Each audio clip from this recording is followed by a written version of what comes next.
अस्सलाम वालेकुम रहमतुल्लाहि वबरकातुहू। शब बरात में अगर गलती से आप नहीं जाग पाए, आप नमाज नहीं पढ़ पाए, कुरान की तिलावत नहीं कर पाए, कब्रिस्तान नहीं जा पाए, आप सोचे कि थोड़ी देर बाद जाएंगे और आपकी आंख लग गई, यानी कि आप सो गए, तो ऐसी सूरत में कितना गुनाह होता है।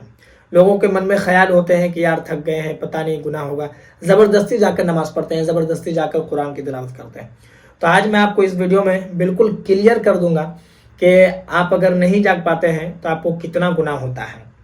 दूसरी बात कि शब बरात में जो जो चीज़ें की जाती है, यानी कि कब्रिस्तान में जाना, क्योंकि नबी करीम सल्लल्लाहु अलैहि वसल्लम भी कब्रिस्तान गए थे शब बरात के मौके पर, और क्योंकि नबी करीम सल्लल्लाहु अलैहि वसल्लम की हदीस भी है कि शब बरात में अल्लाह तबारक व तआला गुनहगारों की मगफिरत फरमाता है।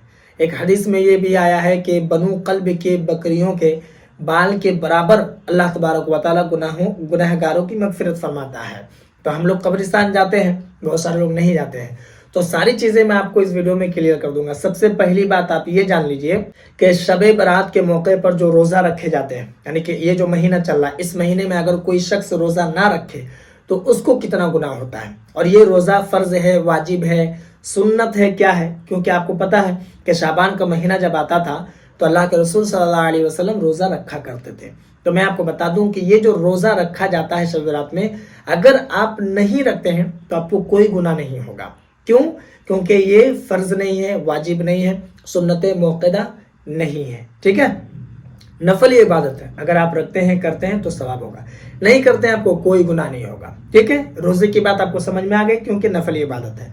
अब मैं आपको बताता हूं कि अगर रात में आप नहीं जाग पाए, अगर नहीं जाग पाए तो जागने का सवाब नहीं मिलता है।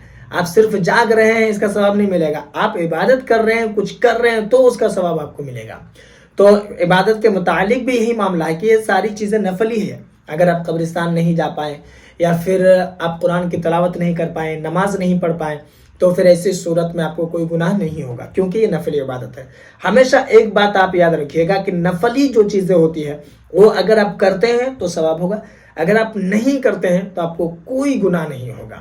ये बात आपको समझ में आ गई। लेकिन एक बात मैं आपको ये भी बता दूं कि ऐसा नहीं कि हम नहीं जागेंगे, हम नहीं पढ़ेंगे, हम रोज़ा नहीं रखेंगे। अगर आप पढ़ते हैं, आप रोज़ा रखते हैं, तो यह आपका फ़ायदा है, क्योंकि आखिरत आपको संवारनी है। ठीक है, नेकी की ज़रूरत आपको है। तो आपसे मैं यही गुजारिश करूंगा कि आप कोशिश कीजिए कि आप रोज़ा भी रखें। आप 10 दिन, 15 दिन, पूरा महीना अगर आप रख सकते हैं तो ज़रूर रखिए। इसके अलावा मैं उन बहनों से गुजारिश करूंगा कि जो क़ज़ा रोज़ा जो बाकी है पिछले रमज़ान के, वो इस महीने में रख लीजिए। दूसरी बात यह है कि जिनकी क़ज़ाए उम्री नमाज छूटी हुई है, आपसे गुजारिश करूंगा कि क़ज़ाए उम्री भी आप इस महीने में पढ़िए, क्योंकि इसके बाद वाला महीना रमज़ान का महीना आ रहा है। इस महीने में अगर आप रोज़ा रखते हैं, नमाज पढ़ते हैं, तो आप अपनी आदत बना रहे हैं, और आपकी आदत जब बन जाएगी तो इंशाल्लाह रमज़ान में आपको इबादत करने में तकलीफ और सुस्ती नहीं होगी।